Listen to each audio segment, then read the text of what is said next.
Hello, folks, and welcome to Tippcast, a very solemn edition of the show. I'm joined by Shane Brophy, Nina Guardian Sports Editor, Tipperary hurlers, also Barry Hogan just underneath me there, and Robert Byrne in the bottom right-hand corner. We want to celebrate the life of Dillon Quirke, who, of course, was taken on Friday evening, midway through the match against Killerwan McDonagh. Obviously, very, very tough time. I suppose I'll start with you, Barry, if I can. Can you just talk to us about the past couple of days and just, trying to get through it and make sense of it all? Sure. Tough few days, Shane. Tough for everyone involved, I suppose. Teammates, friends, family, and people who count to us more, especially. We're down around, I suppose, trying to give them as much comfort and as we can. No one can really wrap their heads around it, but just trying to be there for the family, for the people of County, and for everyone to show how much we cared about Dillon and how much effect he had on everyone that met him. If you only knew him, let's say, a couple of days or knew him for years, you had great admiration for him. So just trying to be down there, show the support. No one really knows what to do. As one of the guys said, there's no right or wrong thing to do, really. Just be there and show support in the best way you can, really. I suppose. Sure, it's absolutely heartbreaking, but the people who counted us more have been excellent, I must say, and teammates and friends, especially what they're doing for the family down there as well, and they're superstars in fairness. Robert, the outpouring has been huge. The amount of people that lined the streets, just incredible, hasn't it?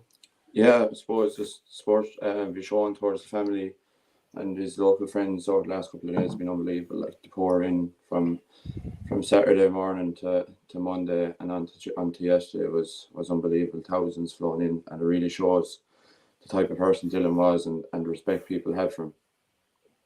Yeah, Shane, I mean, you've obviously seen it at close hand as well. Can you give us your account of the last few days, and obviously even here in the news? Sure. Look, it's I'm still numb by it. Which is, I hope never to put down a few days like that again. To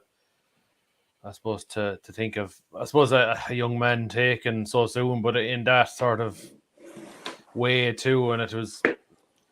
I suppose it was very public. I wasn't at the game Friday night, but I was watching it on the live stream from my house, and from an early stage, you knew it was serious. And I think I would pay credit to James Woodlock and Brian Jenkins and the Stream Sport crew. In fairness, they tried not to alarm people. I'm sure. Look, there was probably friends and family of Dillon watching on at that, maybe from afar, and not knowing what was happening. The worst thing you can do is alarm people. You're hoping against hope that everything will be all right. And I suppose there was a stage there where there was chat that he had come around, but obviously things turned after that, and just it took me a long time in the night to finally go to sleep. I didn't know Dillon particularly well. I would have interviewed him a couple of times, but God, it hit me hard. I can't think how it hit the likes of Robert and Barry, the guys that would have soldiered with him for the last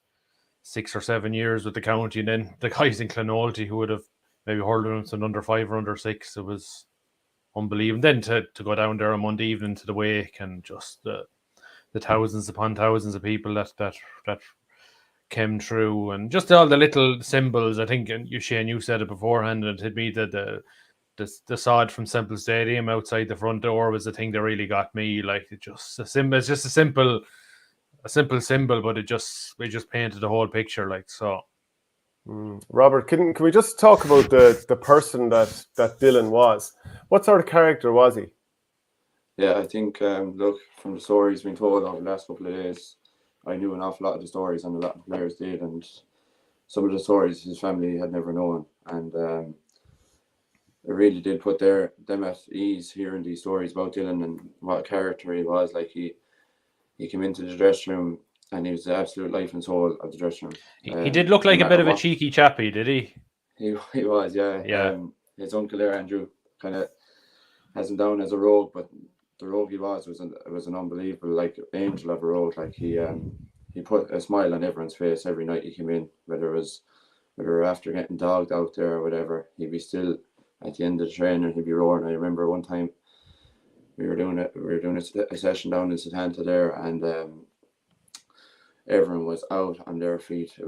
I probably was the toughest session of the year, and came to the last circuit, and you would hear a lad roaring down the bottom of the hall, and I couldn't breathe up at my end, and here he was roaring down at his end, driving everyone on, and just done everything with a smile on his face. I think he was defined just as a perfect gentleman, and I would really say he was the ultimate hurler too.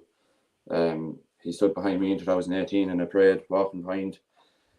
Barry only sent me on the photo actually there this morning, and he was a cheeky boy back then with a big frame, and the work he's put in to develop himself into a top athlete and filling out that frame, it's a testament to the type of person he was, and the type of family he has around him as well, and the work he's put in. Yeah, I know. I was talking to Colin Bonner yesterday, and he was saying that I think he was in the top 5 category of all the physical stats. I think he was, and that I think I didn't realize that he played every minute of the championship this year. Like, I think one of the few players that did play every minute of, I suppose, a disappointing campaign. It just shows you, like, even in difficulty, he was always playing to the very end. Yeah, he just really has excelled in every way. I was even competing him for a position at one stage, and just how he's developed over the last couple of years has been unbelievable, and the work he's put in. And you could say he's in the top of the strength and top of the running, but he'd still put down the ball and out in the 65 on the sideline, and he'd sneak it over the bar as well. So he just had everything, and I really think he is the ultimate hurler. He was, and a true gentleman as well. Barry, what do you think of when people ask you what was Dillon like? Does anything come to mind? I suppose it's hard to put all into words exactly what it was like. People try to sum it up in the last few days, and devilment, rogue, off the crack. All these terms kind of are coming up, but it was so true. It was the heart and soul of everything. After a game or something, he'd be organising where we're going or who's coming or where we're heading, and even when we weren't permitted to go out, sometimes he'd still arrange something, like, but he'd. I remember 2018, we lost the Munster final down in Cork on 21. We were bet very well actually, and it was sober enough after. But Cork had arranged we were getting the train to Killarney the day after, and we were heading down for a couple of days in Killarney. Management team weren't too impressed now, I must say, because we were due to play Galway in the semi-final a few weeks later. But to be honest with you, I'd say it was near to win the All-Ireland that couple of days down there. So just huge amount of memories created down there, and all leaded by that man. That was him. He was always organising something. He had something up his sleeve all the time, and where we were going and who we were going with.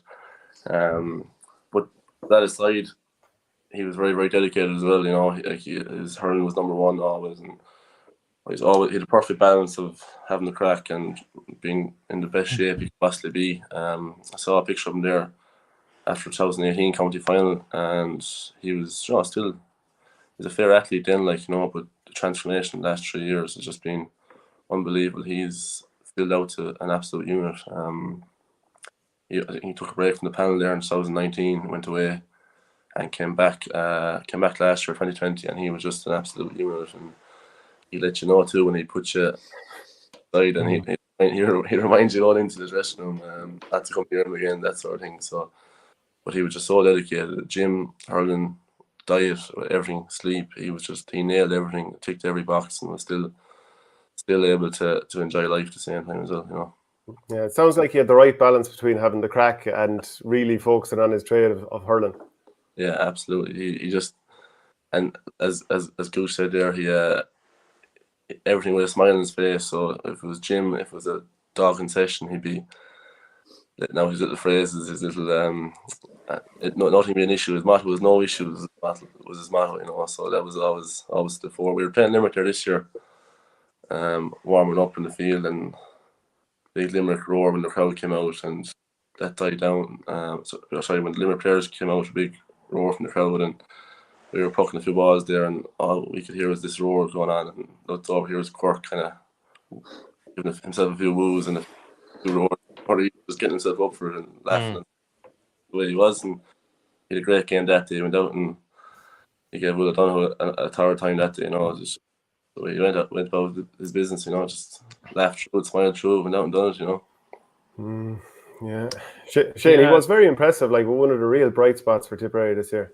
Yeah, definitely. You know that the Limerick game, I think, is the one that springs to mind for everybody. I think he started midfield that day, and he was going very well. And I think he went back, wing back. I think it was Garrod Hegarty. He was on for most of that game, if I'm not mistaken. It was one of the few people who managed to keep him quiet in the championship. Like I think he could play with everybody. I think he relished the physical exchanges. I'd say, like going forward, you think in the modern senior game, he's the type of player you need, a guy who will just keep going. And kind of Colin Bonner was remarking about a piece of play for himself, and Hegarty fell, and Hegarty gave him the slip, and he got a good bit away from him, but Dillon managed to catch up with him and managed to put him under pressure and stop him from scoring. Of course, there was the iconic hook on Kyle Hayes to maybe prevent a goal going in the second half. He just oozed that sort of, he was never going to give up on anything, any sort of a play. And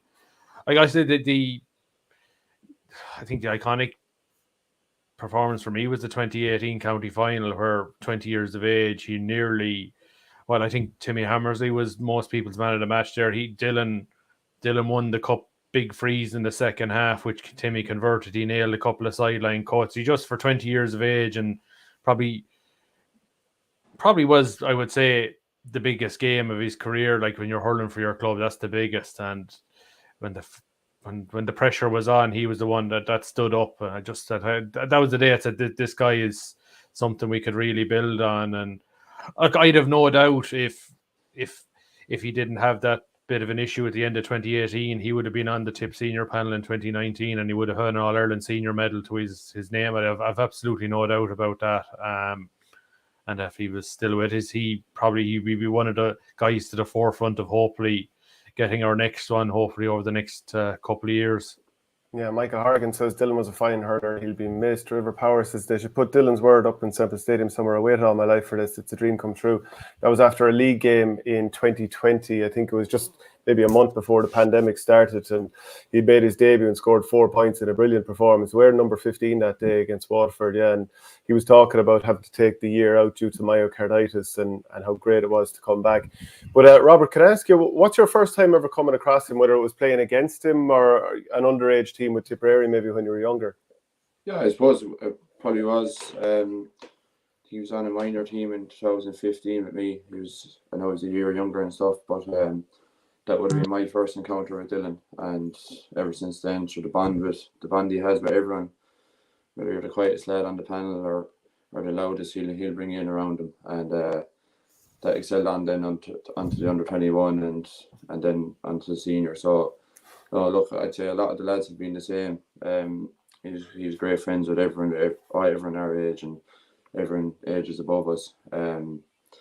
I know the way he carried himself, he's such a lovable character, and look, he leaves a great hole and a great fight in our group. And look, we'll just try to stick together and try to support Dan, Hazel, Kelly and Shannon, and his other family, the rest of the family over the next couple of weeks. And look, it will take a while to go over it, and just the group that we have is unbelievable, and it will come together. And look, if we have to do it, we'll do it for him, like, you know. And early doors, did you realise he was a cheeky chappy when you were involved as a minor? Oh, I did, yeah. I think it was 2015. Himself and his good friend Winnie, Mikey Ryan Winnie from County. It was coming to the middle of summer, and we were hurling championship, and we were advised to go down and get recovery in a river. And Dillon and Winnie anyway went down to the river one day, stripped off, and down into the river they went. And so the video went into the WhatsApp group. Dillon didn't care where he was putting it. He put it straight into the WhatsApp group, managers, players, the whole lot in it. And they weren't too happy at the time now, but just looking back, so that was the start of his rugby from where I seen him anyway. I'm sure it's only after taking off since then. Yeah. And Barry, do you recall your first time getting involved in a team with him? Yeah, I'd say the first time I came across him properly was obviously we all heard the name growing up along and stuff. played an under-16 county final in County Rossmore back in 2014. And coming into it was a Tuesday evening out in Mine Temple under lights, and it's all about, obviously the lead up to it was Dillon Quirke's name was mentioned a good bit, he was the main man, but he certainly lived up to that in the field anyway. He gave an unreal display that day, and they beat us by a point or two, I think, in the end. He carried that through, sometimes you see that with a young player and it might disappear a small bit, but he carried that through. He was king of the pack back then, and he was definitely king of the pack up to senior as well. Like everyone sort of followed him. Even in Clouty at a young age, like he was their leader, So that was my first meeting, and then on to minor panels and 21 panels and into senior. About 12 of us came into the senior panel at the same time at one age there after the under 21 final in 18. I think Sheedy brought about 12 of us in, and he was our voice, or kind of for our age group. He was the guy speaking up at meetings. He'd speak up, giving good insights tactically or in group meetings, and he'd speak up having a joke as well. He was always to the fore that way. It's just I suppose with the club we've always recognised him as a forward. I suppose from inter-county back and the forwards was Robert. You would have probably marked him a lot in training, maybe the first 2 years when he was a forward, and probably competing against him this year for a half-back jersey. Where do you think he would have ended up long term? Do you think he's happier back where he was, or do you think? Yeah, I suppose we always look at him as I've always looked at him and think, God, if we got his club form in the forwards into the county, he'd be some wrecking ball up there. Yeah, no, look, he's kind of lad that would play. I'd say he'd wear 2 to 15, any number in between.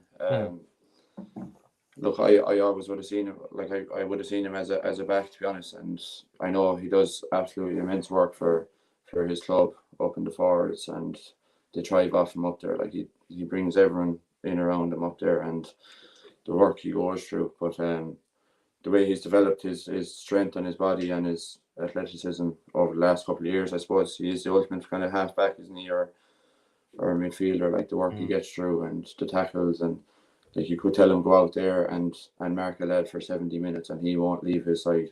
And the other way around, if you told him go up wing forward there and drift around, he'd pick you for 5 or 6 as well. So no, he could just play anywhere, and no matter where he was on the field, he just gave it everything. Yeah, I think the clip of the goal Clonolty scored last Friday night, just I suppose scarce minutes before it happened, I think it's a small crumb of comfort for his family and for everyone, is that when he died the best player in the field that night. I suppose he was having a great battle with Craig, but he was winning it. He was the reason Clonolty were ahead at the stage. I remember watching it. He was just running the show up there. Yeah, no, a good story about that actually. I actually seen the video this morning of the goal, and he popped it off to his actually good friend Jimmy Maher, who's best friends with Dillon.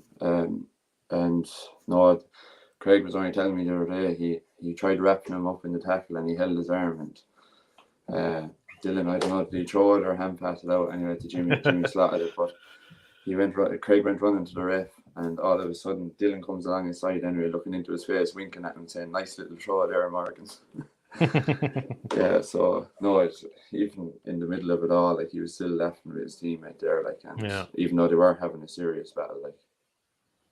Yeah, no, it is. Look, I'd say he's just a guy that he just loved playing, like, and just I'd say it was going to be very, very hard for him to even to be captain of Clonolty at 24, like, to just shed an awful lot about his leadership qualities. And I know from talking to Colin and probably Liam Cahill, maybe down the road he was probably looking like he's going to be a tip captain as well. Yeah, no, look, the leadership he brings to every group he's part of is unbelievable. Like, as Barry said there a minute ago, whether it's inside in the meeting, like I think Liam mentioned it the other day, he was part of his leadership group at 22 or 23 years of age. That kind of shows you the lad he was, like, and the leader he was, no matter where, what his environment was like. I'd say, Barry, it's going to be strange, I suppose, for everyone. The next time they play in Semple Stadium, like, I'd be thinking that that area where it happened, and I just think it's going to linger for an awful long time. And it linger in a good way, because I suppose it means he won't be forgotten. Yeah, it was suppose different huge groups of people being affected as well. Not obviously county players at the Semple Stadium, the Kilruan players who are near the referee. I was chatting to Michael Kennedy the other day. Even himself, like he mentioned at 7 o'clock, he was having a joke with himself and Jerome Cahill and Dillon, and then a few minutes later, so even and the umpires, there's everyone, Semple Stadium staff come back in. It's even if they didn't know Dillon, it's a huge thing to happen and to witness for them people. So tough on everyone really. But as Andrew Friday mentioned yesterday in his speech, that he'd want us now to county players and the Tipperary players especially just to give it a right rattle. But Andrew mentioned make the most of life, and what does that mean? I suppose he was getting at just preparing yourself in the best way possible, like Dillon would have done, and doing it the best battle that lads can, and whatever results come then they come, So just it will be tough to get back at it, but I'd imagine he'd want everyone to give it a good rattle anyway. I suppose I know, Barry, you have to go soon, but I know in some ways it'll be easy to. In some ways, it should be easy to hurl from now on, because look, you've seen the fragility of life. Like it's a game. I think Jurgen Klopp said it before. I think it's the most important of the least important things in life. So like, pressure really shouldn't be an issue going forward, because like we're all still here. Like so, and if you lose, you lose. But it's not the most important thing in life. Yeah, but I suppose the point Andrew was getting at was the most important thing is to play, enjoy it. Yeah, enjoy it with your friends and enjoy preparing and enjoy being committed to it. But that their results aren't to be all in though. I suppose it's hard to think ahead at this stage, but I'd say something I said to Liam Cahill there yesterday. It's hard not to think that his spirit will be there for years to come, and that he will provide the extra incentive for everybody, I suppose, within the Tipperary camp over the next couple of years to drive on and improve. And he's going to leave a lasting legacy in terms of that. Yeah, a couple of comments in here. Paul Tierney says, I remember his superb sideline cuts, RIP Dillon, number 11. And Breed Delaney says, still so hard to believe. Fair play to the lads to be able to speak so fondly of him today. Robert, the past couple of days, I presume, like as players and friends of his, you've all been banding together. Yeah, we have.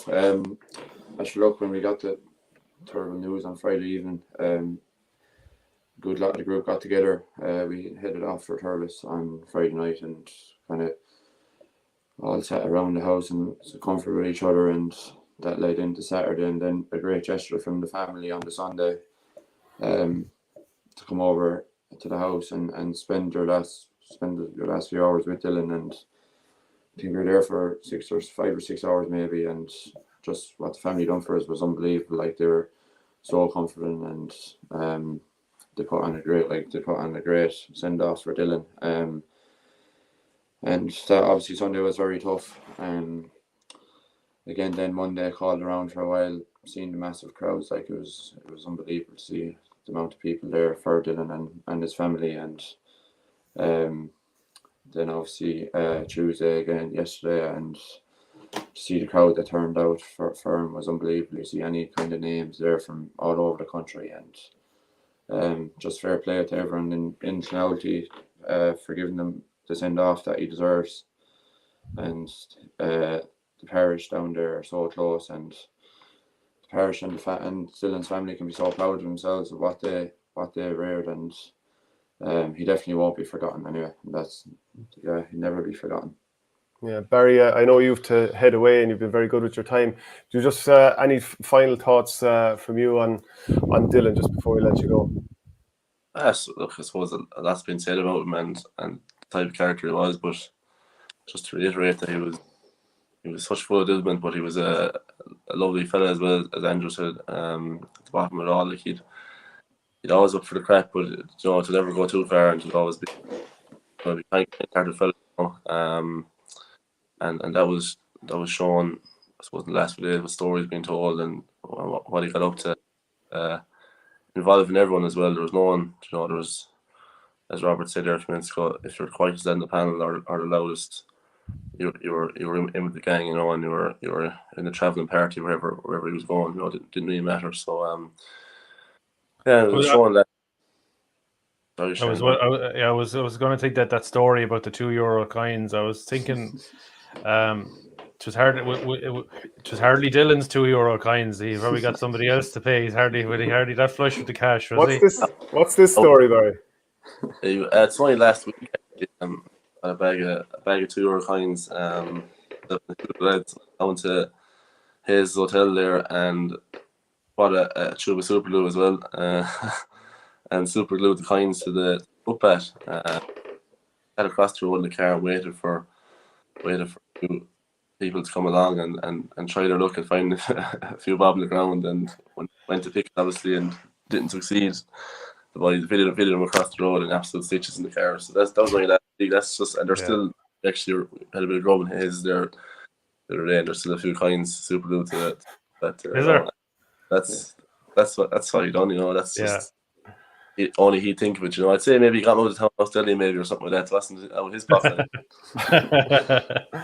Well, look, Barry, thank you very much for joining us, and again, very rough days, and look, hard to know what else to say about it, but thanks very much for joining us. No problem, lads. Cheers. So that was Barry Hogan there. Just, I suppose, Robert, we won't keep you too much longer. It's obviously very tough to talk about, and we really do appreciate you joining us. Michael Horrigan adds 24 years is too young to die. Well done to Brian and Robert coming on talking about Dillon. So I suppose just any sort of final thoughts, and just, I mean, I suppose it's hard to know what else to add, but just any final thoughts, and we'll let you go. No, look, it doesn't really get easier. The last few days, ever since Friday evening, has been very tough, and it's been tough on everyone. Like you wouldn't get to the bottom of the names there who has it affected. Like, and just huge shout out to his family for what they've done in the last couple of days and what they've organised for Dillon. His friends, everyone will miss him in Tipperary, and as I said, he's a real hole. It's a real hole in our group now, and look, the last few days have been really emotional, and just encourage everyone in the Tip community and Clouty community and all over Ireland to get in behind Dillon's family. It's not going to get easier for them, and just try to help them and put them at ease over the next while, and just do the best you can for the family, because they'll miss him terribly, and so will we. So look, I haven't much more down to say about him, but it's just what a legend he was, and we'll definitely miss him down in Tipperary and Clouty. Yeah, well, look, Robert, really appreciate you joining us. Incredibly brave of yourself and Barry to come on and talk and pay a fitting tribute to Dillon. So thank you very much for that. Cheers, Robert. Absolutely, yeah, it's no bother at all. Thanks very much. All the best. All the best. Okay, so that was Robert Byrne and Barry Hogan, who just left beforehand to talk about Dillon Quirke. Fair play to the lads. That can't be easy. Like, and like I suppose I deliberately for the paper tried to stay away from the players the last few days. Look, it just was too raw for them. Like, and I would have spoken to maybe some of the guy managers he played under, Liam Cahill and Colin Bonner, but fair play to the lads. I suppose that they knew him best. They shared the dressing room. They shared maybe the training camps away where they can have a bit of crack and a bit of development and see the real character of a guy. And it sounds like he's a guy who knew when to get serious, but when he knew maybe to throw in an old joke, maybe if there was a tense dressing room, just to relax everyone. So I think that it's a special guy who can do that. He knows when to get serious and knows when to relax. Yeah, he really does sound like the life of the party. If anyone wants to get any comments in, please do send your comments in there, any memories or thoughts on him, and we'll happily display them on the screen. We can do that if you do it on Facebook or on YouTube. He just unbelievably raw for the family, and that feeling just won't go away, and it's just incredibly tough on them. And I know people.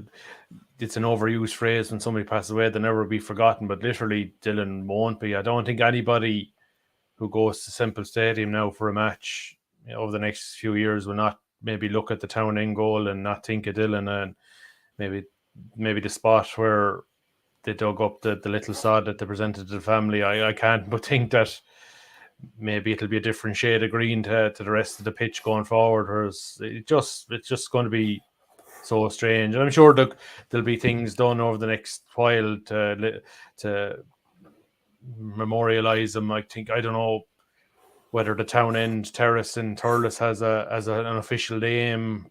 You could. It's a simple thing. Look, things like that. Like I'm sure there'll be little things. I don't know whether the number 11 jersey will be rested for the rest of the year. I'm sure nobody in Clonotty will want to wear it for the rest of the year, even maybe in fraternity. Like it's going to be strange. Like I suppose it's no surprise that the refixed Clonotty Kilruane match won't be played there. I'm sure neither club will want to see inside of stadium until they have to. Like so, and that refixture on Sunday week in the Rag is. I'm sure that's going to be a massive occasion. Like, and it's going to be a tough occasion. Yeah, absolutely. Yeah. And one thing, like, and it sounds like what the two lads have said there, that the community is rowing in behind them. And as I know from my own experience, great people down our way, and no better people to row in behind them. That's I just think they did everything right, like from the wake on Monday, and then just everything. If the Tip players colour coordinated, the Clonotty players, their white shirt and the jersey over their sleeve, like I can't. It's hard not to think that everything was just done right, like, and I'm sure it's some comfort to the family, and like I couldn't get over how would say how calm they were when I was in sympathising with them, and I would have thought that the devastation losing a son and a brother, but you could see it on the portraits on the wall of Dillon and his county final jersey and his under 21 jersey from 2018 framed with the medal and the match program. Just they were so proud of him, like, and I'm sure that will help. I'm sure they can't go to a Tipperary match and Clonotty game over the next few years and not think if he should be out there, but I'm sure it will help in some small way of what he achieved over the last 24 years. Geez, I'd imagine just everyone there is just completely numb, overcome with numbness at the moment, just in shock after. Brian Egan, fair play to the Tip lads, less than 24 hours after laying their body to rest. Absolutely incredibly brave from the two boys. It seems a small bit trite to talk about any games that did happen over the weekend, so we're not going to dwell on them too much, but we might just mention in passing that it was a bit of a surprise result to see that Moycarkey Burrs, considering how they'd been beaten so heavily by Kilruane, they had a win over Nina Air Og. Obviously, Nina are the North champions, and they had a draw with Clonotty in their first game. But just that is a brilliant win for Moycarkey. Oh, it is. It's a surprise, but it wasn't a surprise for me. I just thought the scoreline against Kilruane, it just didn't make sense. It just maybe was the case that maybe whatever could go wrong did go wrong in the night, because they're not as bad as that. And I did think the way they recovered in the football game against Aherlow the week after said to me, okay, there's a bit of substance in these guys. They were able to put that game to bed, maybe use they'll be focused for this one. And look, they definitely this was they had Rhys Shelley back, which was a big plus. So it just shows you that they were able to put their frustration and maybe their disappointment to good use. And look, they're in a great spot now. They're 2 points to if they. I suppose their next game will be against Clonotty. Like, they're back in the hunt now. Nina, I suppose they already have a preliminary quarter-final place, so they're probably in a bit of difficulty to go straight through to the quarter-finals now at this stage. So, but I'm sure, look, I think there's such an evenness between a lot of the clubs in the senior championship where you could get results like that where form is turned on its head. Yeah, absolutely. And then, of course, Upperchurch had a win over Mullinahone, 23 points to 14. So Upperchurch are going well, actually, in both codes. Yeah, and I think they're through to the quarterfinals now at this stage. I don't think that the 4 points are from 4, so they're through. And look, I said just an openness to this championship where you say a club like Upperchurch, you would think for years would be battling to win a first ever mid championship. They'll be thinking, lads, we could go and win the whole hog this year. They mightn't have many star names, but there's an evenness right throughout their panel. Like they're definitely the sum of their parts. Like they from Gavin Ryan, Paddy Green, like and Luke Shanahan, Paddy Shanahan. Like they have a few guys they'll be looking towards, but definitely there's a very, very evenness about them, and like they're a team nobody will fancy playing when it gets to the knockout stages. And I suppose just a final thing to touch on, there's a full round of football on this weekend. We're not going to dwell too much on previews of that, but Darren Gleeson has been installed for another 2 years as Antrim senior hurling manager. So that's a show of faith in him and potentially what he can do in the next couple of years after taking them to another Joe McDonagh title.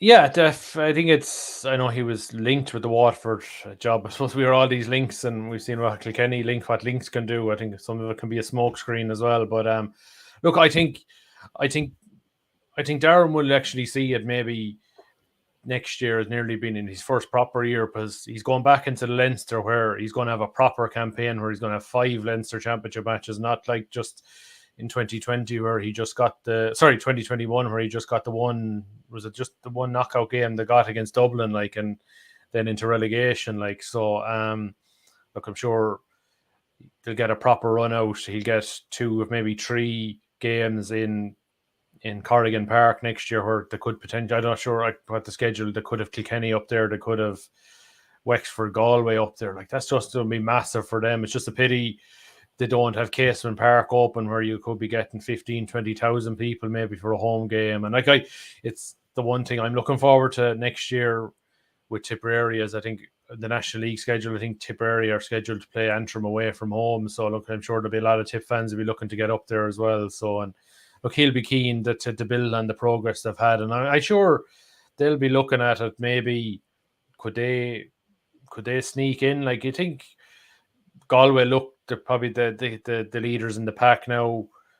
We don't know how Kilkenny are going to be like with Derek Ling, how things are going to change with no Brian Cody there. Wexford, I don't know. It's hard to know how you judge Wexford's year. It was good and it was under par. Dublin, gone very, very quiet in the managerial front. I don't know, are the best years for Dublin behind them now. This year was underage. While they're competitive, they're not producing star names maybe as they did maybe 10 years ago that you think will make an instant impact. So I think they'll fancy their chances of is it Westmeath their weight and maybe picking off maybe one of the big 4. Maybe if they'd be looking 2, maybe 3 wins, maybe being more than just maybe trying to avoid relegation next year. Yeah. So that's it for the show. We'll be back not for a couple of weeks actually. I'm going to be away, and so we'll pick it up in a couple of weeks' time. And the Nina Guardian is out, so there's plenty more if you want to have a look there. So we might mention that the postponed second round hurling games have been refixed for the 20th and 21st of August. So a few tweaks. A lot of the games are at the same throw-in times, but maybe a few venue changes and things, particularly like the Killer One Clonalty refixture has not been played in Semple Stadium, as people will understand. Like, but I suppose it's going to be strange. Like, even ourselves and Laura, we played Roscrea in a challenge match last night, and it was for a challenge game in Roscrea. Like, there was a decent crowd there, and both teams didn't wear the number 11, and even for the minute silence beforehand, you could just hear a pin drop. Like, and even there was a huge crowd there for a challenge game, and I think people wanted somewhere to go or be just to be together. And while it hit Tip and it hit Clonalty, I think it hit Tipperary everywhere. I think everybody did know what to make of it over the last few days. The areas just saw somewhere for people to go. I know I was talking to people who went to an Offaly Championship game on Saturday evening. They wanted to go somewhere. It wasn't even just for hurling, just to go talk to their own. And as Andrew Friday said, we're just one big family, and when something big happens in a devastating way, you need some of your own to help, maybe shoulder to cry on or somebody to pull you up. And definitely I think the GA family has done that over the last 4 or 5 days. Yeah, it certainly has. And once again, I mean, huge credit to Barry Hogan and Robert Byrne coming on today to pay tribute. And we hope people out there have appreciated that. And right, that's it for today's show. And we'll be back again in a couple of weeks. Thanks very much, Shane. Thanks. Cheers.